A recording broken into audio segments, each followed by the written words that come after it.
हरी शरणम गाइस। तो चलिए भगवत गीता का करते हैं ओसीडी के लिए। तो हर श्लोक को हम SOAP में फॉर्मेट में करते हैं।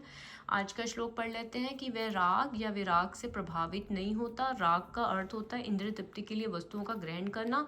विराग का अर्थ होता है ऐसी इंद्रिय आसक्ति का अभाव। हरि भावनामृत में स्थिर व्यक्ति में ना राग होता है ना विराग, क्योंकि उसका पूरा जीवन ही भगवत सेवा में अर्पित होता है। अब यहाँ पे क्या कहने का मतलब है, देखिए, राग होता है माइंड को सेटिस्फाई करने के लिए एक्टिविटीज करना, जैसे रिचुअल्स। अब यहाँ कह रहे हैं कि जो हरि भावनामृत व्यक्ति है ना, उसको अपने माइंड में कोई थॉट आया ना, तो माइंड को सेटिस्फाई करने वाली वो चीज़ें करता है, और अगर वो थॉट्स आ भी गई हैं तो वो उससे प्रभावित नहीं होता कि मुझे थॉट्स क्यों आए हैं। ठीक है, तो क्या है, दोबारा से आप इधर देख सकते हैं कि इंद्रिय तृप्ति के लिए वस्तुओं को ग्रहण करना, और फलतः सारा प्रयास उसका किस पे होता है, हरि पे होता है। तो स्थिर व्यक्ति ना राग होता है ना विराग, क्योंकि उसका पूरा जीवन भगवत सेवा में अर्पित होता है। अब उसको कोई अटैचमेंट नहीं होती कि थॉट आया तो मुझे रिचुअल करना है या मुझे इस थॉट को हटाना है। ये दोनों थॉट क्यों आया, थॉट से राग नहीं है, ठीक है, रिचुअल करने का राग नहीं है। विराग मतलब मेरे को ये थॉट क्यों आया, उसका नफरत नहीं है। ठीक है, मीन्स रिचुअल करने की आसक्ति नहीं है। ये थॉट क्यों आया, वाई दिस थॉट केम, विराग वो भी नहीं है। ठीक है, तो इन दोनों से अगर आपके मान लो माइंड में कोई थॉट आया, पूजा कर रहे हैं, कोई थॉट आ गया, तो अब आप क्या करोगे, जैसे माइंड ने कहा आप कोई रिचुअल नहीं करोगे। अब आप ये भी नहीं सोचोगे मुझे ये थॉट क्यों आया, दोनों से प्रभावित नहीं होगे। ठीक है, क्या आप प्रेयर करेंगे कि मुझे शक्ति दो कि मैं अगर मेरे माइंड में कोई थॉट आ गया तो मैं उस थॉट को ठीक करने के लिए रिचुअल्स ना करूं, या अगर कोई थॉट आ गया तो मैं उससे डिस्टर्ब ना हूं, प्रभावित ही ना हूं मैं। ठीक है, और सेकंड क्या बोला गया, दृढ़ संकल्प, कि मैं दृढ़ संकल्प रह सकूं अपने लक्ष्य में, जो भी मेरा लक्ष्य है उसे the free life Bhagavad Gita को फॉलो करना, उसमें मैं स्थिर रह पाऊँ। अब हमारा आता है अगला श्लोक। इस भौतिक जगत में जो व्यक्ति ना तो शुभ की प्राप्ति से हर्षित होता है, ठीक है, और ना अशुभ के प्राप्त होने पर उससे घृणा करता है, वह पूर्ण ज्ञान में स्थिर होता है। ठीक है, अब इसको लिख लीजिए आप SOAP फॉर्मेट में, कि भौतिक जगत में जो व्यक्ति ना तो शुभ की प्राप्ति से हर्षित होता है, ना अशुभ के प्राप्त होने पर उसे घृणा होती है। अब आपको ये खुद से समझ आ रहा होगा क्या ऑर्डर है, कि अगर आपको पूजा करते हुए कोई भी नेगेटिव थॉट आ गया, ठीक है, या कभी अच्छा भी थॉट आ जाता है और आज मैंने रिचुअल नहीं किया, ऐसे भी होता है ना, तो वो कह रहे हैं कि ना तो अच्छे विचार आने पर ना गंदे विचार आने पर वो क्या अच्छे थॉट्स पर आने में खुश नहीं हो रहा, गंदे थॉट्स आने पर वो उसको नफरत नहीं हो रही अपने आप से कि मुझे थॉट क्यों हो गया, नहीं, क्यों, क्योंकि उसको समझ आ गया कि ये माइंड का गेम है, आज अच्छा विचार आ रहा है कल गंदा आएगा फिर अच्छा आएगा। ठीक है, उसका मेन क्या है, पूर्ण ज्ञान में स्थिर होना। तो आपके लिए ऑर्डर क्या है, अच्छे और बुरे थॉट्स दोनों से आपको क्या रहना है, डिटैच। सेकंड ऑर्डर क्या है, पूर्ण ज्ञान में स्थिर रहना है। पूर्ण ज्ञान मीन्स कंप्लीट नॉलेज।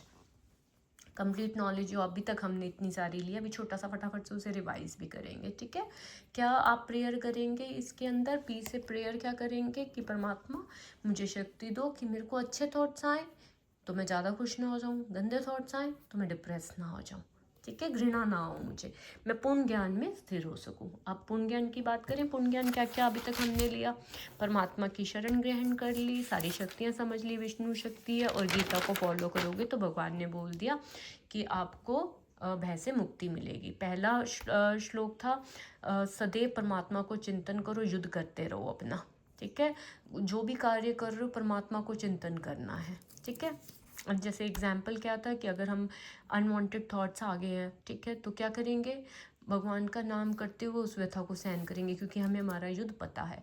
सेकंड था वृत्ति का त्याग नहीं करना, अब आपको पता है OCD है, तो ऐसा नहीं है कि थॉट्स को बंद करके ही आपको अपनी ड्यूटीज़ करनी है, नहीं, वृत्ति में लगे रहकर ही हरि का स्मरण करना है। थर्ड था कि जो थॉट्स आती हैं और उससे उठती है जो फीलिंग्स, रिचुअल्स, ठीक है, अगर आप थॉट आई तो सैड या हो जाते हो, वो थोड़ी देर की है, क्षणिक, और वो अंतर्ध्यान हो जाती हैं, फीलिंग्स परमानेंट नहीं है, तो हमें क्या करना है, रिएक्शन नहीं देना, अविचल भाव से सहन करने के लिए बोला हमें।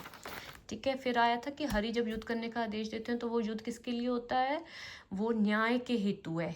ठीक है, और भगवान जी बोल रहे हैं न्याय के हेतु जो आप अपने आप को एंग्जाइटी बियर करोगे ना, उसकी अनुमति है। ओके, नेक्स्ट है हमारा फिफ्थ, भगवान ने निर्णय दे दिया था, पीछे नहीं हटना, एक बार डिसीजन ले लिया, भगवत गीता को पकड़ लिया, पीछे नहीं हटना।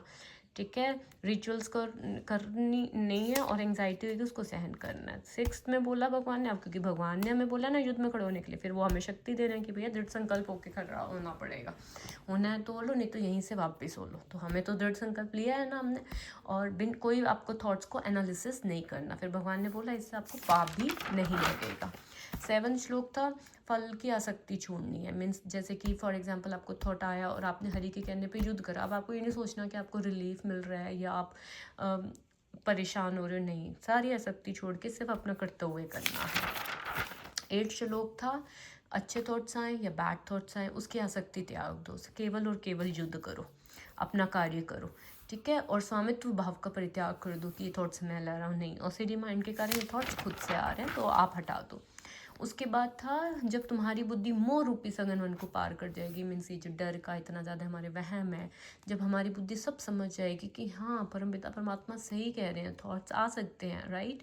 जब हम उस बुद्धि को यूज़ करेंगे तो हम ये सब जो भी रिचुअल्स करते हैं, ठीक है, तो इन सब के प्रति अपने आप डिटैच हो जाएंगे, मुँह से आप उठ जाओगे, ठीक है। जब तुम्हारा मन वेदों को अलंकार, अब जैसे भगवत गीता में सिद्धांत है, जब हम वो समझें ना कि हमारा मन जो हमें डराता है, मेंटल ड्रामा चलता है, डर वाली चीज़ें चलती हैं, नहीं, ठीक है, तो हमें सिद्धांत फॉलो करना है, डर को नहीं, ठीक है। तो इसमें क्या होगा, शुद्ध चेतना खुद जागेगी, मीन्स आप साक्षी भाव में रहने की कोशिश करोगे। उसके बाद है हमारा 11th कि मनुष्य को मनोधर्म से उत्पन्न सारी इंद्रिय तृप्तियों को परित्याग करना है, क्योंकि इस तरह से विशुद्ध मीन्स पूरी तरह से शुद्ध हुआ उसका मन, आत्मा में संतोष होगा। जितना भी आपका मन काल्पनिक, ठीक है, ये कामनाएं दे रहा है, रिचुअल्स दे रहा है, इसको नहीं करना, हरि ने बोला, ठीक है, रिचुअल्स नहीं करना, साक्षी भाव में रहना है। फिर क्या होगा, अब भगवान ने बोला अगर आप रिचुअल्स नहीं करोगे तो त्रैताप तो उठेंगे। फिर उन्होंने ये भी बोला त्रैताप होने पर विचलित नहीं होना है, ठीक है, आसक्ति भय क्रोध से मुक्त वही मुनि होता है। 13th वाला आता है हमारा कि जो हरि भावना एक व्यक्ति होता है ना, वो राग और विराग से प्रभावित होता है। मीन्स उसको ये नहीं होता कि मुझे थॉट आया है तो उसको हटाने के लिए रिचुअल करना है या मुझे उसको नहीं हटाना, उसको कुछ इम्पैक्ट नहीं, थॉट आ गया, वो राग या विराग दोनों से प्रभावित नहीं होता। ना वो ये कोशिश करता है मैं रिचुअल करके इस थॉट को हटाऊँ, ना उसको इस थॉट के आने पर कोई इम्पैक्ट होता है, ओके। नेक्स्ट है कि भौतिक जगत में जो व्यक्ति ना तो शुभ की प्राप्ति, ना अच्छे थॉट्स आने पे वो खुश होता है, ना गंदे थॉट्स आने, आ गया थॉट है, ओके गाइज। तो ये थे हमारे अब तक के श्लोक SOAP। स्पिरिचुअल को देखिए, ऑर्डर देखिए आपके लिए क्या है, उसके बाद उसको कैसे एप्लीकेशन करना है और भगवान जी से प्रेयर कीजिए, ठीक है। और मेरे साथ बोलेंगे I am the best, I can do it, God is always with me, I am a winner, today is my new day, it's time for me to take a control of my mind, not my mind having a control of me। Okay guys, आशा करती हूँ आप इस भगवत गीता के ज्ञान को follow करके अपनी OCD पे विजय पा रहे होगे। अपने आप को 1 वीक का टारगेट दीजिए, आज जो भी डेट है उसको नोट कर लीजिए और अपने आप को इमेजिन करिए कि आप OCD फ्री लाइफ हो रहे हैं आफ्टर 1 वीक, ठीक है। इस तरह से आप अपने आप को टारगेट दें और डे बनाइए कि टिक, पहला डे लिखिए कि हाँ मेरा टिक हो गया, आज मैंने रिचुअल्स 1 करा, 2 करा, 3 करा, उसको लिखो। कल आपको और उससे कम करना है, आपको अपने आप को इमेजिनेशन करना है कि 1 वीक मीन्स 7th है आज, तो 11th को आप बिल्कुल OCD फ्री है। एक बारी करके देखिए, ओके। हरि शरणम, थैंक यू।